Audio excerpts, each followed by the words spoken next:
Thanks for coming over. And my name is Tom Ramos, and I started here a few decades ago. When I arrived, we had a nuclear test occurring about every 3 weeks. So it's a very busy place, and we were very much involved with building the strategic deterrence of the United States. And morale was extraordinarily high. And anyway, I started here in what was then A Division as a nuclear weapons designer. And after about 10 years, moved around, and then George Miller, in his goodness of his heart, came into my office and said, Tom, I'd like you to go over the Pentagon. So I became an IPA for a couple of years, in which case I was a legislative affairs officer to the assistant to the Secretary of Defense for Atomic Energy, was his title. And that was the chief person for nuclear weapons issues at the Pentagon in the Defense Department. And as his legislative affairs officer, basically we had 15 congressional hearings a year, and everything that man said, I wrote to Congress. And so I got very much involved with our nuclear issues, going and watched the coming nuclear test freeze come. I even got the chance to write Secretary Cheney, who was Secretary of Defense, got his Defense Department official view on the test ban as it came about. Then I came back here and switched over to the analysis division, D division, Delta division, and worked there for a number of years. Started a program called CAPS, which is the Counterproliferation Analysis and Planning System. And there we had laboratory employees working on analyzing WMD threats to the United States, how that was happening and how could we stop that from happening. And that program was great. We had some terrific analysts in there. Unfortunately, that meant chemical engineers. I had to work with chemical engineers for a while, which that was part of my purgatory here on Earth. But anyway, they were really good. And we moved up until Secretary of Defense William Cohen, in the middle of the 1990s, declared CAPS to be the premier counterproliferation program in the Defense Department. To this day, CAPS is still a Defense Department program. It's the only program in the entire laboratory complex that's a DoD program. It's not a DOE program. So it's a great legacy. Anyway, moved on, was looking for something to do, and Bruce Goodwin, when he was the pad for WCI, I found out he was interested in writing a history of something called the Robin. I went in, spoke to him, and said, well, I think I could help. We made a deal, and I started doing that, and I launched a new career here at the laboratory, doing the history of our weapons program. And that's what I'm here to talk about now, that we have one tremendous legacy that we can talk about, where we came from, how we got to where we're at. Originally, when I was doing this, it was meant for newly hired scientists and engineers to acquaint them. This is the way Livermore has done things. This is why we do it. This is the way we do it. That's how it started, but it's since expanded, as I think you'll see. Okay. Now, what I'm going to do is talk about it at the beginning. And so this is our legacy. Hopefully what you'll get out of this is where we came from. This is our legacy as a laboratory. I think if you're like me, you're going to be startled in how much this laboratory was involved with guiding the defense of the United States, especially during the Cold War. How central a role we played. I mean, very central, right into the White House, the centers of power of this country. Okay, and I remember even giving lectures, once asked a question from the audience, and they said, well, Tom, yeah, we were going there just weapons. I was going, this gadget, we got that gadget, we got that gadget. And I said, well, Tom, what difference did any of this make? And I said, well, I think at the time, I said, I think it played quite a role when Kennedy became president, because some stuff happened, and I know that some stuff happened, and he was happy with what we had done. And since then, I've done a lot more research, and I found out what stuff happened, what we had done, and it was phenomenal. And today, with the crisis in Ukraine, I think you can associate. I'm going to be giving you a story later on in later lectures about what happened back in the late 1950s and the 1960s, which are going to sound very familiar to what we hear happening today. And the role we played led to the President of the United States, a fellow named John Fitzgerald Kennedy, flying out. He talked to a man named Harold Brown, who was a former director here, and asked him to guide him back to the laboratory here and meet the physicist here, the weapons designers, and he'd like to thank them for averting a nuclear war. And so this is a picture here. You can see Kennedy. Does this do it? Ah, shoot.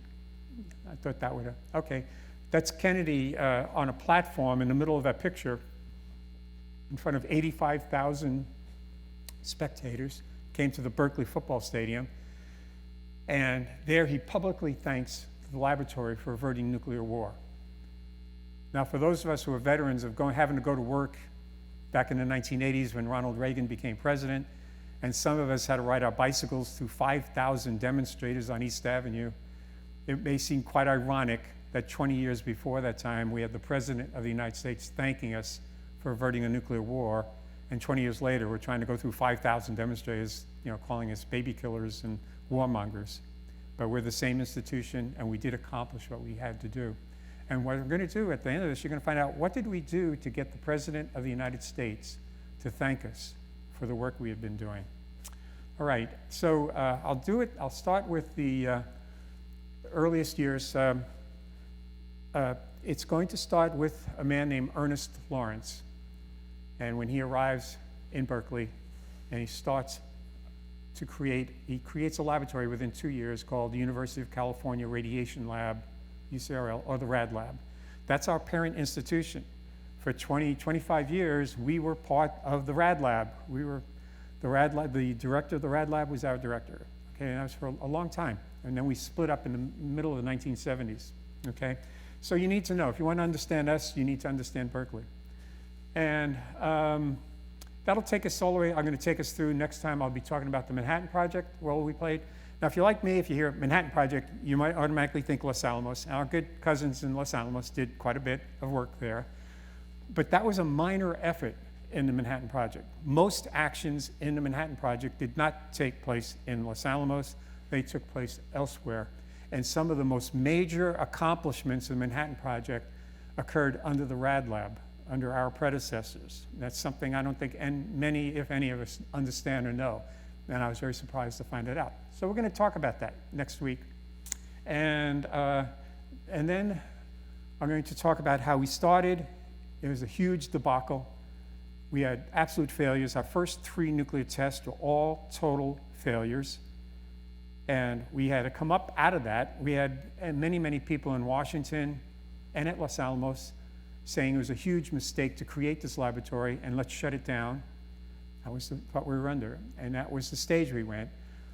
But within about 56 months, practically the entire strategic nuclear stockpile of the United States came from this very same place. It was a huge turnaround. How did we go from absolute failure to actually redesigning the nuclear stockpile of the United States? It all happened here. Okay, we'll talk about that, how that happened. Now, this last one here, this is true. When I remember I gave similar lectures like this 6 years ago, 7 years ago, and it was not unusual, unfortunately, that after it, an individual come up to me and say, well, Tom, you were talking about this, but I just came from a museum, let's say in Las Vegas, and they said, that happened here, or that didn't happen here. In other words, a lot of the things that were going on, I said, happened here, other people claim they happened elsewhere. But I assure you, everything I'm going to tell you is, well, I can document it. I've read several thousands of pages of progress reports, reports out of our archives, top secret documents, and I could read about things that were happening. These were written as these things were occurring. I can back up everything I'm going to tell you, and I show you, if I say this happened, it happened, and I'm prepared to back it up. When John Knuckles was a former laboratory director here, remember also when I gave lectures here about 7 years ago, I got back to my office, phone rings, and said, this is Tom Ramos. Says, Tom, this is John. Hi, John. Come up to my office immediately. So up to the 5th floor in Building 111, and Tom, I hear you've been saying bad things about Edward. I said, am I? and next thing I'm trying to, and so he went over what he said, so I calmly sat there and said, well, and I showed John, I even was able to identify documents to back up what I was saying, and to John's credit, When I went back, he called me back a week later and said, Tom, I looked up each of those documents you gave me, and you're right. And he agrees. So I'm very confident what you're going to see is the truth. Okay? Now, so the beginning. That gentleman right there, Ernest Lawrence, he's the grandson of Norwegian immigrants, comes down, they settle down in North Dakota, Lake Wobegon kind of people. And Lawrence, very early on in his life, he's a geek, right? He loves this brand new thing. Now he's born right around 1900. There's this brand new thing coming from an Italian named Marconi called the radio. And it's brand new science. And Lawrence and some of his friends, they actually make their own homemade radios in their house. This brand new invention. And he goes on and he carries on and he's just intrigued with the world of Mother Nature, natural phenomena. And so he goes up in college, he's one of the first in his family, goes to college, University of South Dakota. He's seen by a man named Swan up there. He's a British physicist, and he just picks up right away, there's something special about Lawrence. And he becomes a mentor to Lawrence. He takes Lawrence out of that, takes him over to University of Minnesota, is it? Forget where I think he takes him out of South Dakota, moves him to Minnesota, but then he takes him to the University of Chicago. Now you're in the big leagues. And Lawrence starts doing work there, and he shares a laboratory room right next door to a man named Arthur Compton, who's doing experiments. Compton is bouncing X-rays off of electrons, and he notices certain kind of peculiar phenomenon occurring like that. And Lawrence helps him doing these experiments, and the two of them become friends. They work together at nights in this laboratory. And Compton would later, in 1927, win the Nobel Prize for what we call the Compton effect, the effect of the way light does bounce off electrons. Then Swan gets another job and grabs Lawrence and says, come with me. And Lawrence then shows up at Yale University to do his PhD studies. His thesis is going to be on the electromagnetic effect. And, I'm sorry, not electromagnetic effect. It's going to be on the photoelectric effect, which is an effect predicted by Albert Einstein in 1905, in which it proves pretty much that light has particle properties. It was one of the things that it won Einstein the Nobel Prize. Einstein did not get the Nobel Prize for the theory of relativity. He got the Nobel Prize for the photoelectric effect. And Lawrence did his calculations on that. One of the ways for him to do the calculation was he had to measure Planck's constant. Planck's constant is the fundamental constant of quantum physics, the physics of the 20th century. And Lawrence, as a 20-something-year-old, made the most accurate measurement of that. And he became world-known. He met world-famous physicists in Europe that was making the rounds. While this is happening, this is the early 1920s, Robert Sproul becomes the president of the University of California. And Sproul, among other things, is intent to take UC from being a scientific backwater and making it a center of excellence in the physics world. And Lawrence is one of these hot items way off in Yale. And he goes and he sends the head of his physics department goes out there, and they recruit Lawrence out of Yale. At that time, Lawrence was an assistant professor of physics, I think. He was going to go through a dismal career, working his way up the academic ranks at Yale. And Sproul gives Lawrence a deal that Lawrence can't refuse. And Lawrence leaves Yale, and he comes over to Berkeley. Now, one last thing while Lawrence is a graduate student at Yale, he makes friends with another person who's an assistant professor of physics by the name of John Stewart Foster. And Foster is really an exquisite, like Lawrence, an exquisite experimentalist. And Foster's very popular with the students, and he has these Thursday evening seminars. And Lawrence and Foster become very, very close friends. It's during this time, too, that Foster gets married and has a son, John Jr., or as they call him, Johnny. So I was wondering, I can't prove this, but it's easy for me to believe Lawrence could have been little Johnny's godfather, because they were all that close, living in New Haven, Connecticut.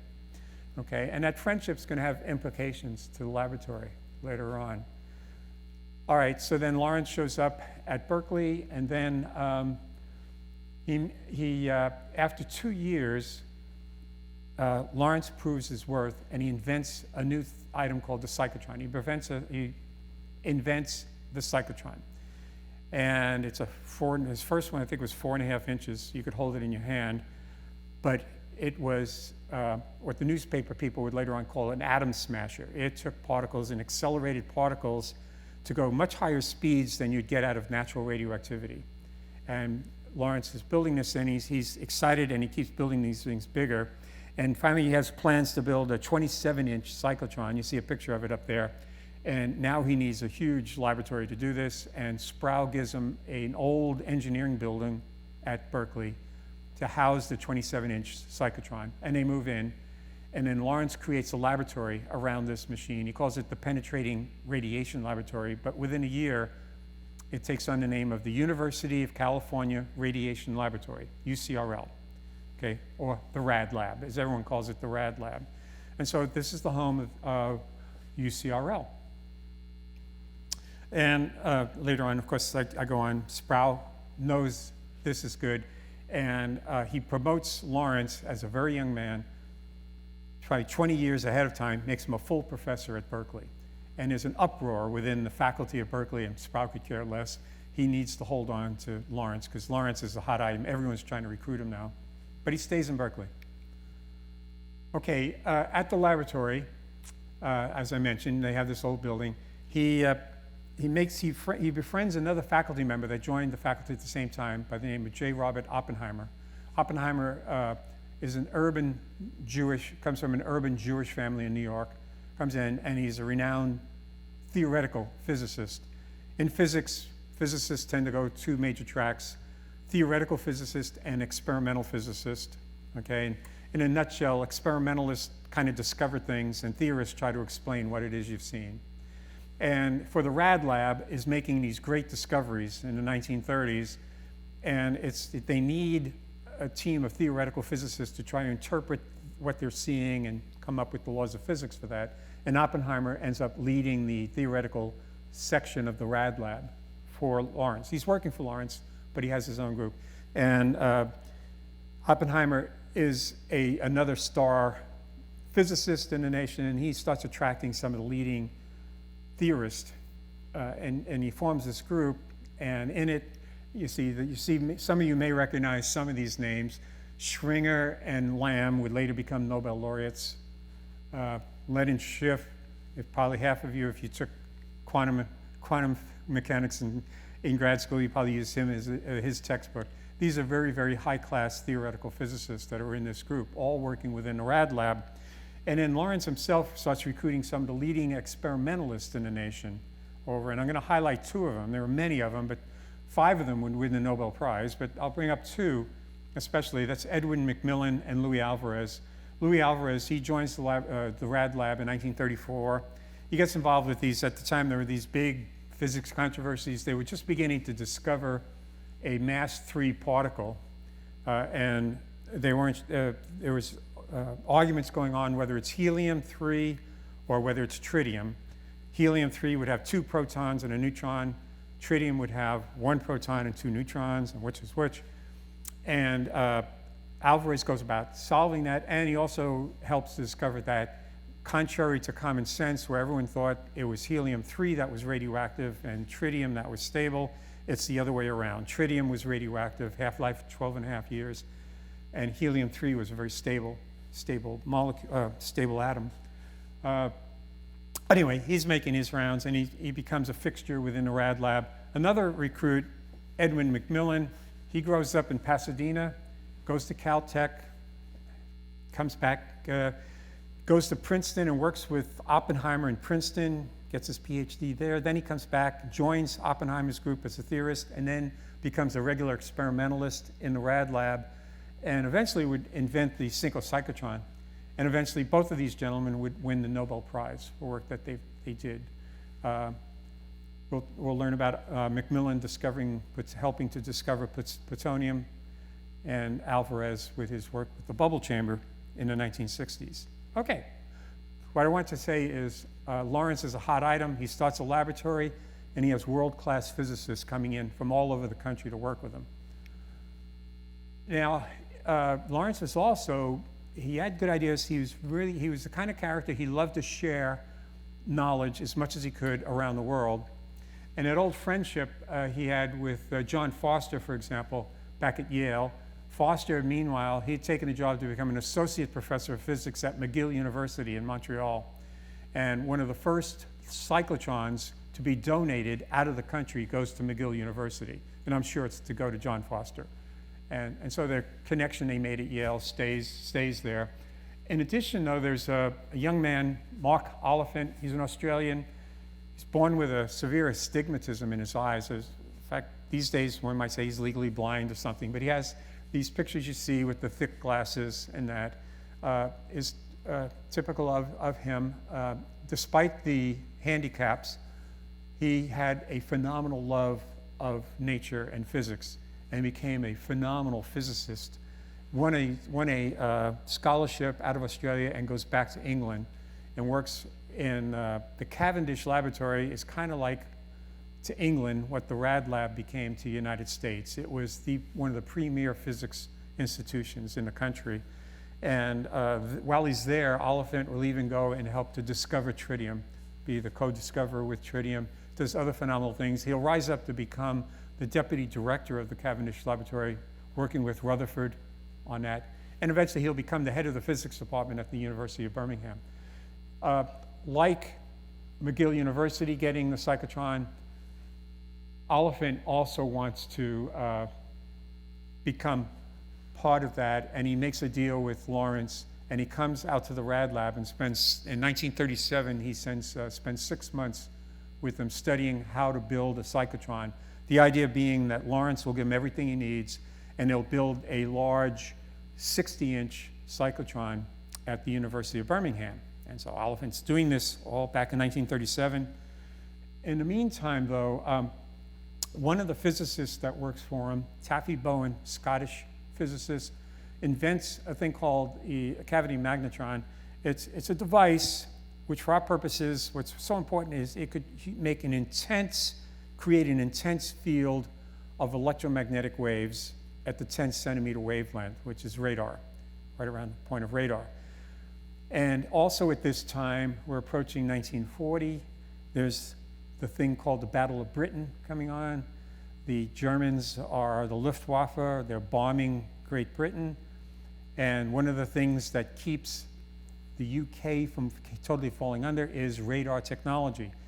I mean, if you saw the movies, you have these big towers where these are radar antenna, and they're looking and they're seeing the German planes coming in ahead of time to give the Spitfires enough time to get up and shoot them down and that kind of stuff. So there's big going-ons. But the military implication for Taffy's work, working for Mark Oliphant, is if you can make these things 10 centimeters, you don't need these huge antennas. You don't need these for 1 meter wavelength radar. Now the radar is getting small enough, the antennas are small enough, you can fit them on a ship, or even better, you can fit them on an airplane. And now radar, you can have now ships going around with radar. And because the wavelength is shorter, you can see smaller objects. You can see objects a lot smaller than an airplane. For example, you can even, with this, you could even pick up the periscope of a submarine. You can even see that with the kind of radar. So from a military standpoint, this is a game changer for the war in Europe. And chemist named Tizard leads a delegation, and they came over to the United States, and they're trying to get the United States help in developing these technologies to help in the war against Hitler. And one of the biggest ones is this magnetron that's going to go on. And that will happen. The other thing is, while Oliphant's at Birmingham, there are 2 expatriates. One's Austrian, the other one's German. The Austrian's name is Otto Frisch. The German's name is Rudolf Piles. They get accepted at the University of Birmingham under Oliphant, and then they get messed up, and they're hearing news about the discovery of a brand new phenomenon, which we'll call nuclear fission. I'll get to that in a second. But they want to know how much uranium would you need to make what's called a critical mass, which would be a self-sustaining chain reaction going on. And Piles and Frisch start doing calculations. And they follow a year after a French physicist by the name Perrine did the same kind of calculations. Perrine in France discovered it would take tons of uranium to make a critical mass. And so it seemed like, okay, to try to make a weapon out of something like that is impractical. You'd need something the size of a house. But what these two guys do is they refine their calculations, and without going into details, they find out, no, it's not tons. All you need is about 50 pounds of uranium to make a critical mass. And that type of information really changes the stage of the possibility of making an atomic bomb. And remember, this was all discovered in Nazi Germany. And so it's Oliphant who takes that work, and he realizes how important it is, and he puts together a team, and he takes it to the government, United Kingdom, the British, and they form a committee called the MAUD Committee to then study how would I make an atomic bomb. Okay, back at the ranch now, back with Lawrence. I'm going to introduce one more character. These characters will all come together in the weeks to come, I assure you. Alfred Loomis. Alfred Loomis is a financier, lawyer, World War I veteran. He had the wherewithal and the smarts that in the 1920s he could see what was going to be happening with the stock market, and he sold all of his stocks before the stock crash. And so when everything went to zero, Loomis kept his millions. He became one of the richest men in America. And he was an avid scientist. In fact, he had the money. He moved into a very luxurious neighborhood north of New York City called Tuxedo Park, gated community. And there he purchases a mansion, and he turns it into a physics laboratory. And while he's there, he invites world-famous physicists to come to his laboratory to work with him doing physics experiments. These visitors include Albert Einstein, Niels Bohr, Heisenberg, and some guy named Ernest Lawrence. So Lawrence is invited. Lawrence meets Loomis in the 1930s, and they become fast friends. And many of Lawrence's ideas, he has schemes to make bigger cyclotrons and to do other kinds of things. More often than not, it's Loomis who backs him up and gets the finances to push Lawrence's ideas forward. So they become a viable team. And in the same time, Loomis will come out to Berkeley and spend months at the Rad Lab doing experiments. It's there that he meets many of the physicists at the Rad Lab. And Louis Alvarez, who's a big wheel there, he considered Loomis to be his surrogate father. He was that close to him. Now, they became that close that Loomis's wife, Manette, who's Belgian, she actually, you have a picture there, she's making a sculpture, a bust of Lawrence back in the day. And if any of you ever next time go through the lobby of Building 111 and look in the corner, you'll see that same bust that Manette's working on there. So that thing is historical, and we're sticking it in the corner lobby. I don't know why it's not up in the director's office standing up there. Lawrence is the founder of the laboratory. But anyway, that statue that you can, now next time you're in the lobby, go look for it. It's in the corner right by the Poseidon room. And that's the same statue you see Loomis's wife sculpting up there. Okay. At the time, there was no such position as the president's science advisor, but in fact, one person who had that type of role, unofficial role, his name was Vannevar Bush. Bush was more of an engineer than a physicist, but his claim to fame, he kind of partnered with two guys. He was the head of the mechanical engineering department at MIT at the time. And he and these two other guys, they got together and they figured out a way to run a household radio from a socket by plugging it into the wall rather than running it off batteries. In the early days, all radios ran off batteries, and he invented the basically plug-in radio, and it made him a multimillionaire. And he started an appliance company, I forget the name of it, but that company became Raytheon Corporation. So Vannevar Bush's claim to fame, he's the founder of Raytheon, but he more or less fulfilled a role as a science advisor for the President Roosevelt. He had Roosevelt's ear. And he calls up when he finds out about this cavity magnetron that was discovered at the University of Birmingham by the British. And now they're asking the United States to develop this radar so that it could have an effect on World War II. Then Bush does what else? He calls in Lawrence to a meeting. And also he calls in Alfred Loomis, who was doing many, many experiments at the time on radar as well as other electromagnetic devices. Three of them are meeting, and they decide that they need to create a laboratory to concentrate on developing radar right away because the war is coming. Bush is clear, it's clear to Bush that it's only a matter of time before the United States enters World War II. So they're calling this meeting, and they convince Lawrence to create another laboratory like the UCRL. And so Lawrence at first says, well, yeah, just bring him out to Berkeley. I'll just add him in. No. We don't want you part of your empire in Berkeley. We want you to start a new laboratory. And so Lawrence creates the MIT Radiation Laboratory. All right, the name is obviously modeled instead of University of California. So they create the MIT Radiation Laboratory in Cambridge, Massachusetts, for the specific purpose of developing these magnetron that was discovered in Britain and making it into operational radar, possibly for military use, okay? And Loomis is going to be the bankrolling the back of it, getting the funding, getting the things to help Lawrence get the laboratory started. Lawrence goes back to Berkeley. Yes, sir. Oh.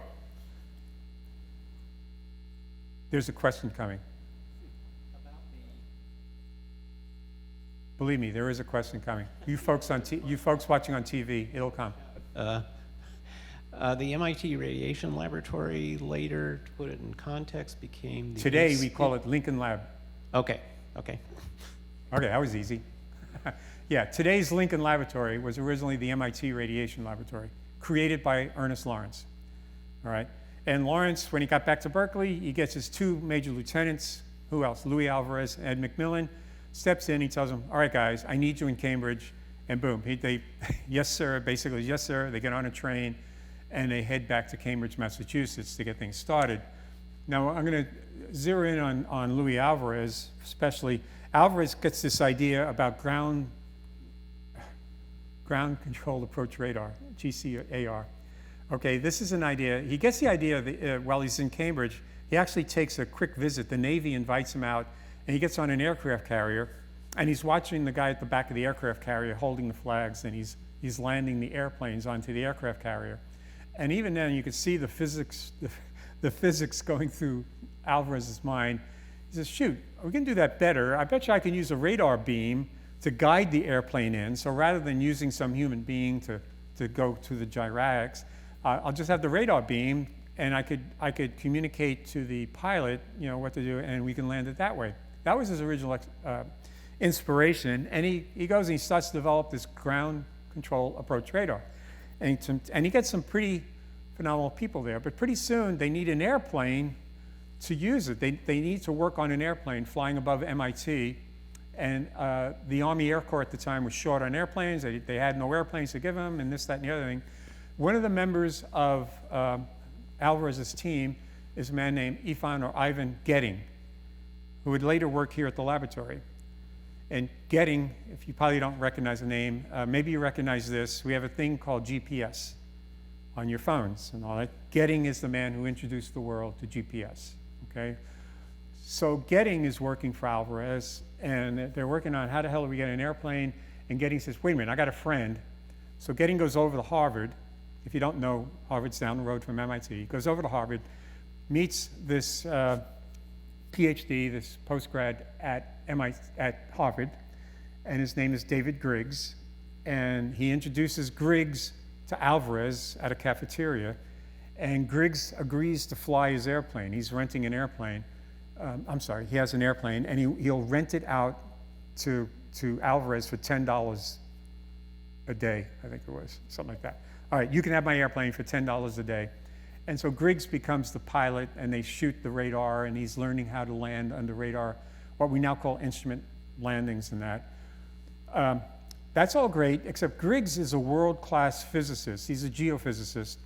And he starts snooping around, well, what are you guys doing? And he figures out what they're doing, and he starts contributing the physics to the group. Next thing you know, he's now an integral member of the group. He's not only flying the airplane, he's helping to develop the radar. And he and Alvarez become very close friends. Therefore, Alvarez introduces Griggs to Ernie Lawrence. And so Lawrence, Griggs, and Alvarez all become very close friends. And they develop this friendship at the MIT Radiation Laboratory. And that's going to have a profound influence on this laboratory. These three gentlemen, these three individuals, they all will. I hate to be a spoiler alert, but I once told a guy, I said, you know, we're all in a common myth that Edward Teller created this laboratory to create the H-bomb. And I said, I don't know if you know this, but probably David Griggs deserves more credit for creating this laboratory than Edward Teller does. And everyone looked at me, that's heresy. Next thing I know, I'm in John Knuckles' office answering all sorts of interesting questions, but that's I want to taste your appetite. That's how much these guys are going to be playing a role in this, all right? Next is John Stewart Foster Sr. He's coming. He is, by the way, he really does have a lot of experience with electromagnetic radar type of work. In fact, during World War I, he was at Fort Monmouth, New Jersey, and he got hold of these airplanes, you know, the cloth airplanes, the biplanes, and he outfitted radios in these things, and he built drones. He made them into drones, and this is back in 1917. He's flying drones around thinking, well, I could bomb things from these things. This is in 1917, and this is John Stewart Foster Sr. doing this. He gets his PhD. He was originally a Canadian, but he came down to America. That's a long story. Read my book on Johnny Foster's biography, and you'll know what it's about. If you haven't read it, shame on you. I have free copies at my office. I'll go into that later. Anyway, Foster's now an American citizen. Then he goes off, he gets his PhD at Yale, and then he becomes an assistant professor of physics at Yale, and that's when he meets Ernest Lawrence, who's now a graduate student at Yale getting his PhD. And so it's natural that one of the first things Lawrence does when he gets this MIT radiation laboratory, he calls up good old friend John up in Montreal, says, John, I need your help. I'm creating a laboratory to develop radar. And John says, all right, Ernest, yes, they were that close. Foster goes, yes, sir. And boom, he takes his family and they leave Montreal. World War II is going on now. Canada is at war with Germany. But he leaves, they come down to Cambridge, and Foster becomes a leading scientist at the MIT Radiation Laboratory. In fact, he wins patents there. And if you don't know it, there's a crater on the moon named Foster Crater that's named after him. And okay, I don't think I want to go too much more with that. Maybe I can, maybe I won't. But anyway, he's famous. He's one of Canada's most famous physicists. Lawrence gets him down. He's working there. And while he's in Cambridge, John enrolls his son, Johnny, into the Harvard Research Laboratory, which ironically is also doing radar research. So Johnny is doing stuff that his father's doing, but Johnny's doing his own research on things. And is coming up and making contributions. He's a sophomore in college at this time. What would that make him, 19, 20 years old? So Johnny's in there doing his thing.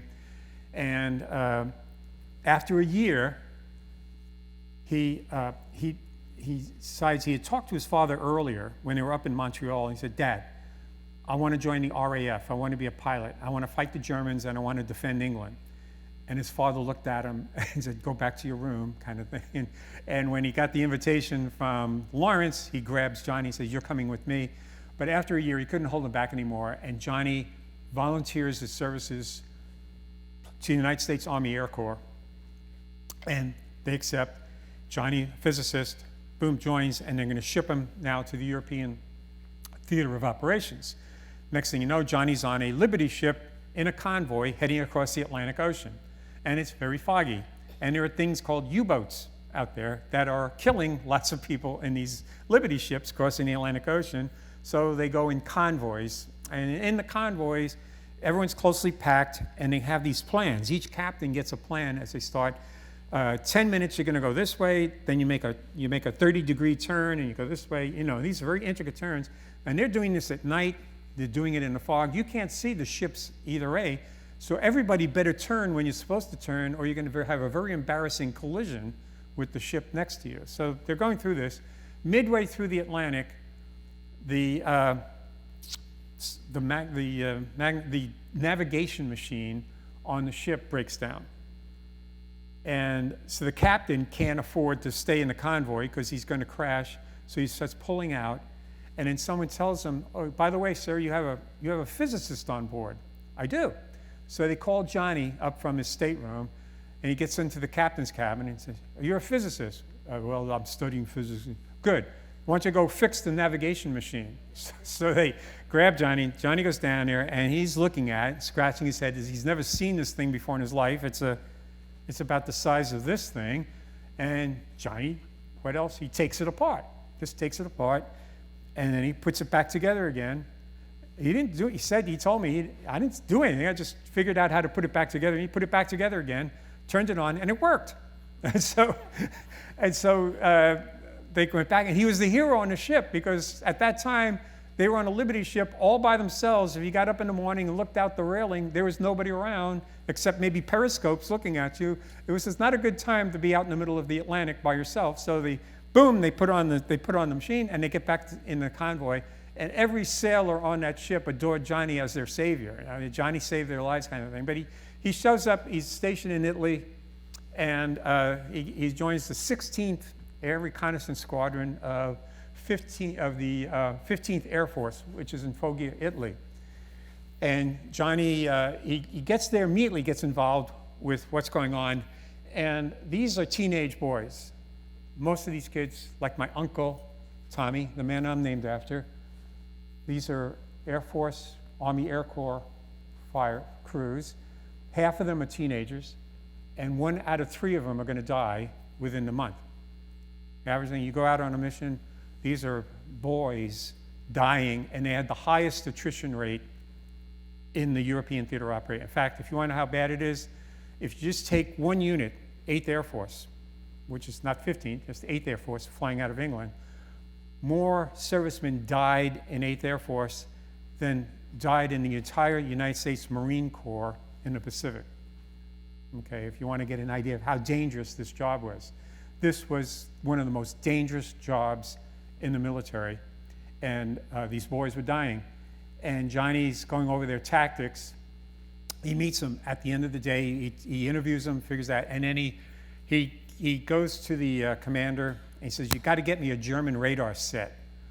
What are the Germans using against us? And it took 2 weeks, but they actually had a captured radar set. It's called a Würzburg set, and they give it to Johnny. And once again, he takes it apart. That picture up there, that's a Sergeant Burrell. They give him a sergeant to help him, I guess, turn the bolts. And he and Sergeant Burrell take apart a Würzburg unit. And once again, Johnny looks at it, figures out how it works, and he puts it all back together again. And he realizes it works under certain frequencies. It has a certain range. It has this, that, and the other thing. And then he again goes over the tactics that the Army Air Corps units are using. And he comes up with a set of tactics to use to outwit the German radar. And that picture on the top up there, that's Johnny giving a class to a bunch of teenage boys, literally telling them how they can save themselves from being shot down by the Germans. Okay? After 6 months, the casualty rate in 15th Air Force went down by 50%. He saved a lot of souls. Okay? And he was nominated for the Silver Star, the 3rd highest medal in the military. But the war ended, and the paperwork got screwed up, and Johnny regrets it, but he was shipped back to the United States after that. He comes back, goes back to McGill University. Now he finishes 2 more years. He sets the North American ski jumping record. He's the captain of the gymnastics team, is chosen for the 1948 Olympics. He's an Olympian, but the funding got in the way, so he didn't go to the Olympics, but he was chosen to represent Canada in gymnastics. So he's a world-class athlete, right? He graduates 2nd in the class. He graduates with honors out of McGill. And he says, I wasn't much of a student. And I look at him, sure. And anyway, he gets a job. Canada has a heavy water reactor, Chalk River. He gets a job out there. And then John Sr. decides to call in his chips that Ernest owes him. He says, Ernie, remember me? Remember when you needed me at the MIT Radiation Lab? I got a son. He's a PhD student. How about taking him in? And Lawrence says, of course. And boom. And so when Johnny graduates from, when he's out there working at Chalk River, his father calls him in, says, all right, I need you to go over to Berkeley, California, and you're going to get your PhD there.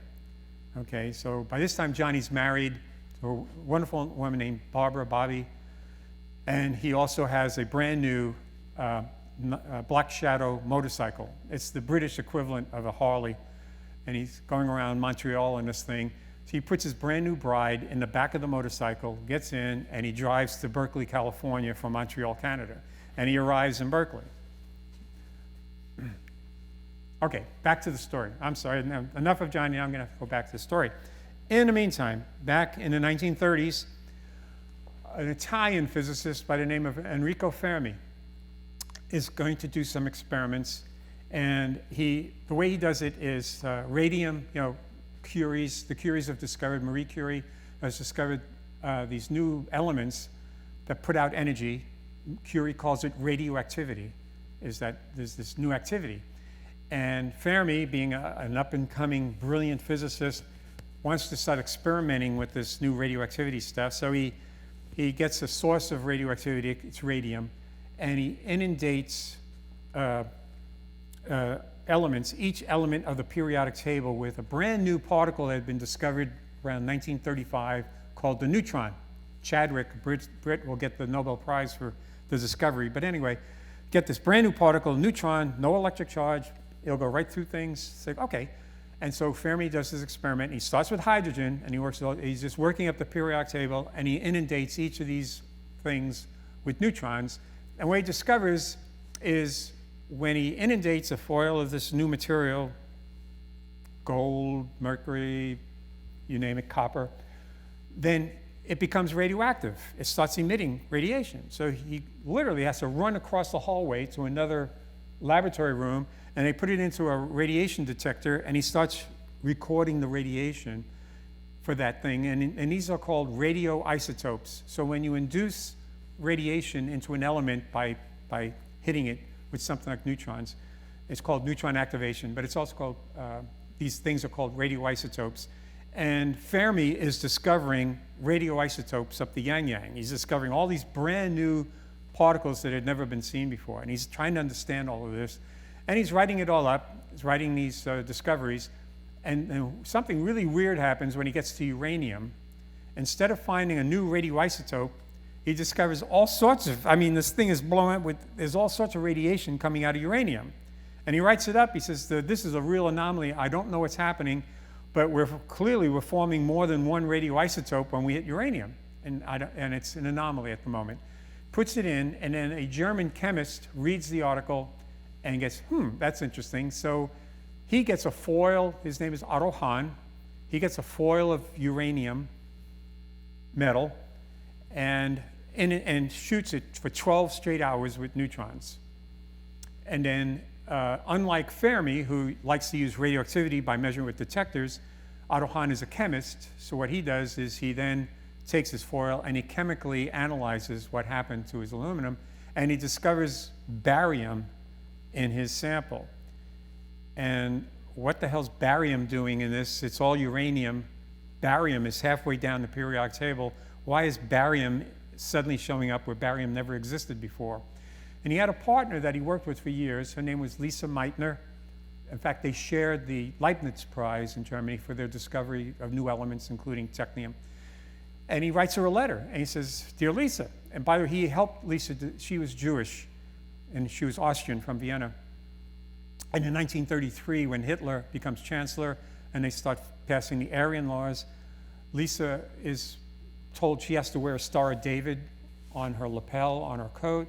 She starts getting physically assaulted on it, and Hahn realizes the show is up, and for her protection, he gives her his mother's diamond ring. He gives her a diamond ring that belonged to his mother, and they use that to get Meitner out of Germany, and she ends up in Sweden.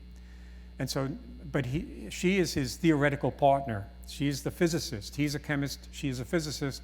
He writes her, he says, "Look, I've done this again." He explains exactly what he did, and he sends her the information. And Lisa gets it up in Sweden, and it's at Christmas time. Her nephew, Otto Frisch, is visiting from Vienna. And the two of them sit down, and they're going over it. And within 2 weeks, they come up with a theory that what Otto Hahn had seen was uranium nuclei split in two, split in half, that the neutrons come in, hit it, and split them apart. And then they did some calculations. I write the E is equal, everybody knows E is equal to MC squared. What they did was, you know, in the beginning, you had uranium and a neutron, and you know the mass of the two, pop, pop. And in the end, you got barium, some other fragment, and a couple of neutrons, and you add those masses, and it turns out they're not the same. You lost some mass. You know, it started with this much mass. At the end, you had this much mass. And if you multiply it by the square of the speed of light, you get how much energy is being released. And so they did a crude calculation, and they calculated that a nuclear fission event was 1,000,000 times more energetic than, let's say, a high explosive event, like with dynamite. This thing is 1,000,000 times more energetic than a typical chemical reaction like dynamite. All right, and they put that in a paper, pop, pop, pop. They published it in a physics journal in England called Nature, and you get it, and people are reading this thing, and Lawrence reads it, and immediately says, this thing was discovered in Nazi Germany. You now have a reaction that's 1,000,000 times more powerful than dynamite, and you got a guy named Hitler sitting there in Berlin where it was discovered. This is not good news. And so Lawrence, it's all spun up that Hitler could actually make an atomic bomb based on this new discovery. Then a few months later, a world-class physicist by the name of Niels Bohr, the Bohr atom, one of the discoverers of atoms, he comes over to America and he meets with an American physicist named John Wheeler, and the two of them meet and they go to Princeton University, and the two of them collaborate and they write a paper. They study what is going on, because there's something really basically wrong with the Meitner-Frisch paper, just describing the discovery of nuclear fission. And the problem is this: if these reactions are 1,000,000 times more energetic than a typical chemical reaction, and you had plenty of neutrons striking the foil, I would expect that that foil would have disintegrated. I mean, all that energy, it should have burned up, melted, disintegrated. That's a huge amount of energy, but no, you could still pick up the foil when it was done. What was going on? There was plenty of neutrons, so what's going on? And then they in their paper, which was issued on September 1st, this is 10 months after the discovery of nuclear fission, they write a paper giving the whole theory of nuclear fission, that what Otto Hahn had seen in his chemistry lab was not simply the fissioning of uranium atoms, but it was one isotope of uranium that was fissioning, and that was uranium-235. Now, an isotope is, remember I told you Fermi was inundating atoms with neutrons. So atoms could have the same nucleus, which is the same number of protons in the nucleus, but it can vary the number of neutrons. So this was discovered with fluorine. They discovered some fluorine was heavier than other fluorine, and then it was at the Cavendish laboratory, and they said, you know, it's the only thing is this one must have more neutrons than the other one, which is true. So even though chemically the two fluorines acted exactly the same, from a nuclear physics point of view, they were quite different. This fluorine nucleus had this many neutrons, that fluorine nucleus had another, and these are called isotopes of each other, okay? And the isotope uranium-235 had been discovered in 1935, and Wheeler and Bohr hypothesized that the fissioning that they were seeing was simply due to the uranium-235. And to do that, and I'm afraid I'm not going to bore you with more physics. I'm having a good time explaining the physics, but I'm not going to do that to you.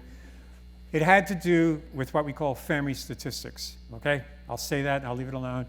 But it was really what Fermi had come up and made these theories back in the 1930s, and utilizing that, the way neutrons would couple themselves in a nucleus, that's how Wheeler and Bohr were able to say, ha, it's this isotope that's doing it, not that.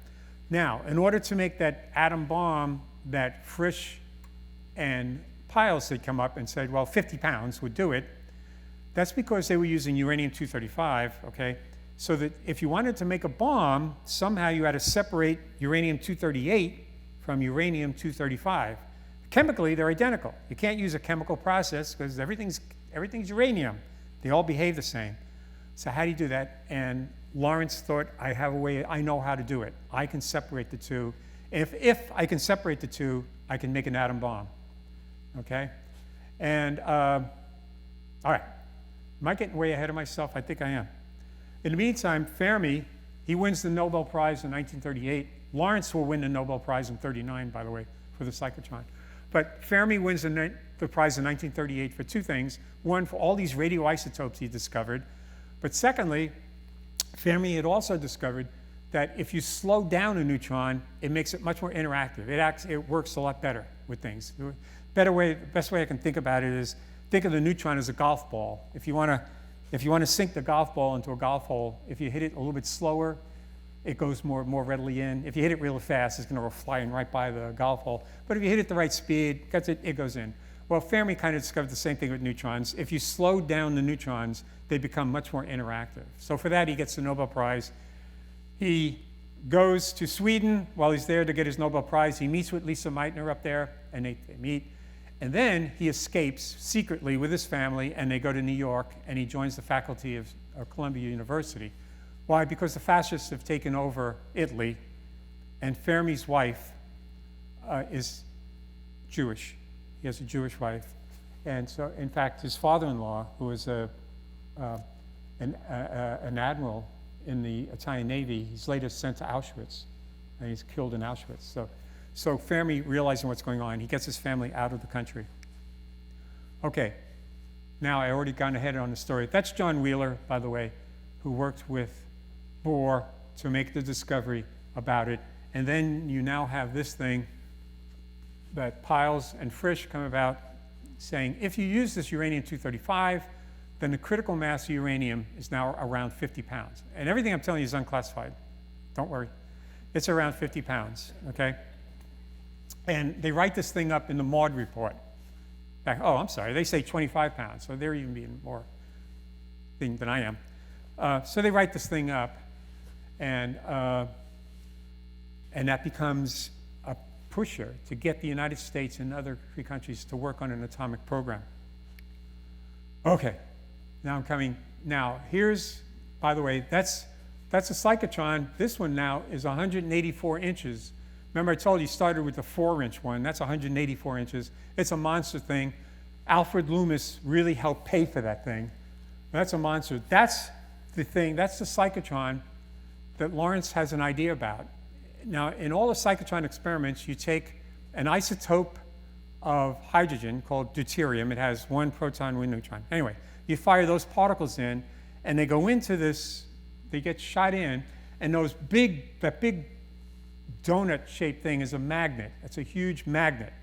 So as a deuteron, which is the nucleus of a deuterium or a hydrogen atom, is going in there, it sees the magnetic field, and the magnetic field bends it, and it causes it to go into a curl, like a curl thing. And every time it goes around, it gets more energetic, and then finally it shoots out, and you get this really high energetic particle. Lawrence's idea was, instead of sending a deuterium or a little proton around the thing, what if I took a uranium nucleus and ship it in there, put that in there? Now you got the uranium nuclei going in, and they're going to bend too, just like the deuterons would. They're going to bend. But he knew the heavier uranium-238 would bend wider than the lighter uranium-235. And so as it goes into that big monster thing, as it goes around, they'll start to split apart based on how many neutrons they got. And so his idea was, at the end of going around, I'll have a cup, and 1 cup will get to 235, 1 cup will get to 238. That's his idea, and he calls his idea a Calutron. That's California University-tron. And he takes the idea, remember I told you there was kind of like this is the Bush who creates Raytheon Corporation. And Bush is the guy who has the ear of President Roosevelt, and he takes his ideas to Bush. And he tells him, look, we better start an atomic program, otherwise Hitler's going to be in possession of an atomic bomb, and we ain't. And Bush is skeptical. You can't make an atomic bomb. That's all science fiction, blah, blah, blah. And that's until he finally gets Bush to read the Maud report that Oliphant had put together. And Bush reads it, and he's an engineer, and he reads, oh, why didn't you tell me? All I need is 50 pounds or whatever of uranium, and it's a bomb. So all I got to do is get the uranium. So now Bush is activated. He now believes you can build an atom bomb. And he goes to President Roosevelt, and he starts up an atomic program. In the meantime, Oliphant who never forgot his friend, who he met back in 1937. He comes back to Berkeley with these 25 British physicists, and they all work together with the Rad Lab guys. So they joined the Rad Lab. We had British colleagues at the time, and they're working together with the locals at Berkeley, and they put together the Cyclotron. So it became a joint effort. Oliphant with Oliphant's guys with Lawrence's guys, and they worked. And together they were able to put that thing together for them. And next thing you know, he meets with President Roosevelt, and in 1940 wins permission to start an atomic program. This is before Pearl Harbor. Now, all this is going on before there was a Pearl Harbor. So even before Pearl Harbor, we're well aware you can make an atomic bomb. Lawrence, almost single-handedly in the nation, is the one leading physicist in the nation trying to wake up the government that there's a steamroller of a threat heading our way from Berlin, and we better start working on it now. Now, this is so important that I decided I couldn't just tell you this. I had to write it down on paper, and so I decided to write a book. Okay? And the history I'm telling you is coming from this book. Maybe you can understand the title a little bit more, From Berkeley, because our origins are in Berkeley at the Rad Lab. That's how this thing got started. And it's going to end up with the Berlin crisis, in which President Kennedy is going to come back and join us. And yeah, it'll be shades of Ukraine coming up. And when we get to that, you'll say, holy God, this is the same thing. Yes, it is. But we played a huge role back in those days. So the owner of Town and Center, or we're going to have a raffle, I think, for a book for some of these to give away. But I've spoken to Judy Wheeler, who is the owner of Town and Center bookstore here in Livermore and also in Pleasanton. Here in Livermore, it's by the Bankhead Theater. If you're in the Bankhead, and you step behind it, if you're on your way to the garage, the multi-story garage, if you go up to the traffic light and you stand there by the traffic light and then turn around to the right, there's a little cubby hole of a bookstore. One of those little stores is Town and Center. And Judy's been kind enough. She says she's ordering these books. I'll talk to her again. I'll call her up again. Or better yet, you call her up and say, where's my goddamn book? No, don't do that. But you can call her up and ask her, and she's promised to get all the books we need, and she'll be selling them at Town and Center. She will also be selling them at Town and Center in Pleasanton, on Main Street in Pleasanton. I also spoke with Barnes & Noble in Dublin, and they're selling it. And finally, nobody here lives in Berkeley, but I actually went to Books Incorporated, is the biggest bookstore in Berkeley, and they're going to sell it too. And yes, you can go to Amazon, or even better yet, Naval Institute Press is the publisher, and you can go to their website and you can order it that way. So there's my nickel ad, and now we'll open it up for questions, as much as I can. So do I have questions for anything I've covered? It's kind of quick. Yes, sir. For you back home, it's coming. The microphone's going to go on any moment now. Did Lawrence know Fermi or any of the other physicists in Europe before they came over to the U.S.? I mean, you mentioned he knew Niels Bohr, but yes, Fermi and any of the others? Okay, I'll repeat. Did Lawrence and Fermi know each other at a time? The answer is yes. One of the big things, and it's amazing, these guys all knew each other. The physics community of the 1920s, 30s was pretty closed society. They all knew each other. I do have pictures on my laptop back in my office of a nice picture with Fermi and Lawrence smiling. They're laughing. Apparently they're sharing a joke with each other. They were very good friends. John Wheeler, we're going to hear more about next week. We're going to hear more about Edward Teller and that. I mentioned Rudolf Piles, for example. Piles went to the 1933 Solvay conference in Brussels. If you get a picture of that, you'll see a picture of Lawrence proudly standing there as the American representative, and right next to him is Rudolf Piles, the character I just brought up. Also, Piles, as a graduate student, his thesis advisor was a man named Werner Heisenberg at the University of Leipzig, and he shared a room, dormitory room, with some guy named Edward Teller. So Edward Teller's thesis advisor was Werner Heisenberg, and they were very close. So he knew Rudolf Piles very closely. They were roommates for a couple of years. Also, Teller knew Niels Bohr very closely. John Wheeler was another associate at the Niels Bohr Institute in Copenhagen. Fermi knew Heisenberg. He knew Max Born, all the great names. Oppenheimer, certainly knew Oppenheimer. Oppenheimer also studied in Göttingen, University of Göttingen. Yeah, all these characters, the answer to your question is yes, they knew each other, and they knew each other very closely, intimately.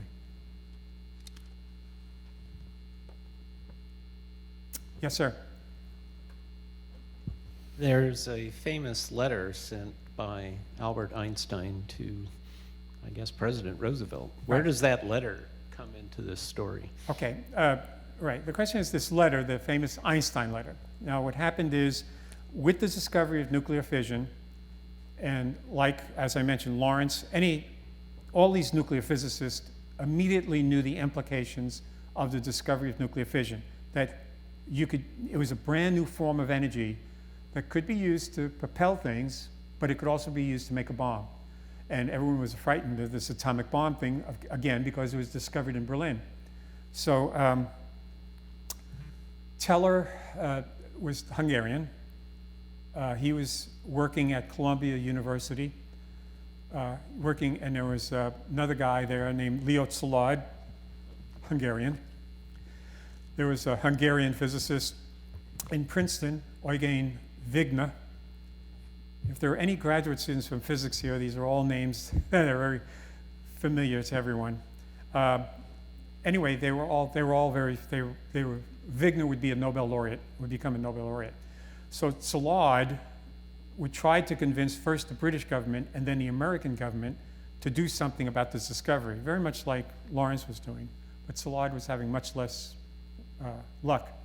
So he gets with his Hungarian friends, and they meet, and they write a letter for Albert Einstein's signature to go to President Roosevelt. Okay, and Wigner actually writes half the letter, and then they ask Edward Teller to be the chauffeur. So Edward drives the three of them. At that time, Einstein spent his summers in Long Island. He had a summer house in Long Island. They drive out to Einstein's house. Einstein reads it, he understands immediately, and he signs it. Then they go back, and then it's Szilard that has a friend that knows somebody that gets in to see President Roosevelt. They give it to him, and the guy realizes how important it is. It still takes him several months before he has a meeting with Roosevelt, and then he gives Roosevelt the letter saying this is very serious. And Roosevelt shares that immediately with Bush and with others, his inner circle of advisors. And they get it, but at that time they already knew about nuclear fission. So what's greatly exaggerated is they were trying to wake up Roosevelt. Hey, there's this brand new thing was discovered. You better move now and get the atom bomb because Hitler's going to get it, like that. Now, that's the standard story we get. The truth is, Roosevelt already knew. How did he know? Some guy named Enrico Fermi, when he came over on the ship to Columbia University, he immediately picked up this work of looking at this extra radiation going on, and he created what's called a nuclear pile, and he created this big hunk of graphite. They wanted to use water, but water didn't work very well, and so it was Szilard who suggested using graphite and they used carbon graphite, and that worked, and that's to slow down the neutrons. Remember I told you Fermi discovered if you slow down a neutron, it works better. So they had to slow down the neutrons. They used graphite, and Fermi then made the first nuclear reactor at Columbia University. It was 8 feet by 6 feet by 8 feet. I think that was the first side. And it turned out it was subcritical. He put it together, and if you're a nuclear engineer, there's a K factor. You got K equals 1 means it's critical. It's self-sustaining. It can go on and on and on.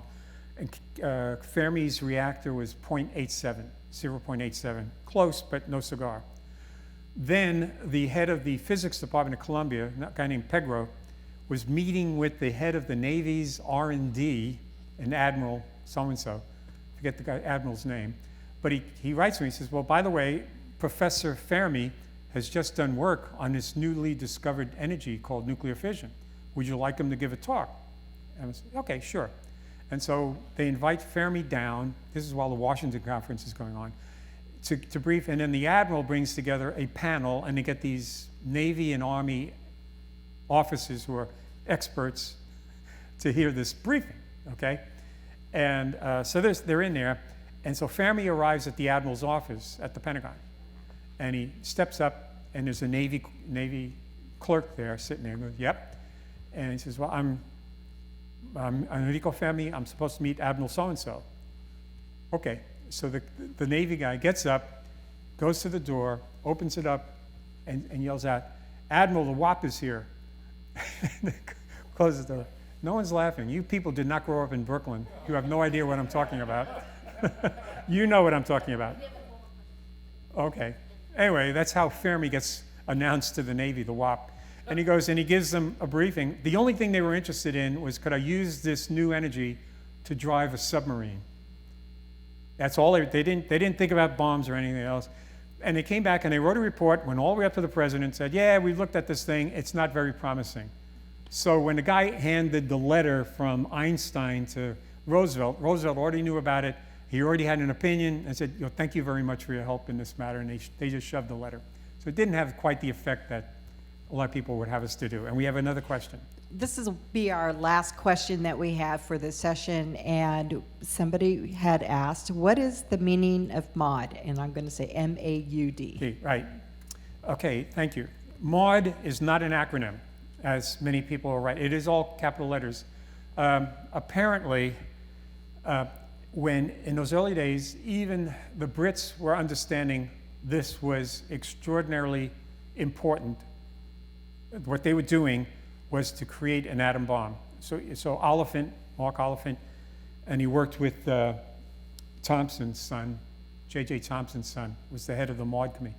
Anyway, they needed to create a secret name, and they gave the name, oh, Joe, maybe you remember, Something Materials Project.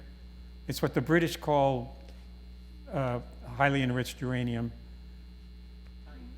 Something Materials, I forget. Anyway, they came up with this Something Materials name, but they needed a snatchier name for the committee, and they didn't call this is the Atomic Bomb Committee. That was not a good idea. So they had to come up with a name, and they got this letter. They were trying to get hold of Bohr. I think, yeah, that was it. They were trying to get hold of Bohr, and Bohr's wife had a maid that came in to take care of the kids, and her name was Maud. So I think I got it correct. I think I have it correct. But anyway, they saw this thing, and they had this fax from Bohr, and here, signed, I'm sorry, I'd like to join you, but I got to meet Maud, I think was in this message. And they clicked onto this Maud, M-A-U-D, and they made it all capital letters. And they say, we are now the Maud Committee. So that's as far as I know. It's not an acronym, it's not anything, it's just the Maud Report and the Maud Committee. By the way, the guy who woke me up to that when I first was doing my research, some guy named Mike May. Mike, I remember I was going through this lecture years ago. Mike points his finger at Tom, you skipped the Maud Report. Sorry. Yes, sir. So that's why you've heard up the yang about the Maud Report, because I don't want to piss off Mike, if he's listening. If he is. So I think that was all the time that we had for this presentation. We hope that you guys will come out next week. Again, this is an 8-part series. So come out and join us or join us virtually. Hopefully we'll be able to have more people here next week. I think we can have more people in here. So thank you so much, Tom, for your time, and we look forward to the next talk. Great. Thank you.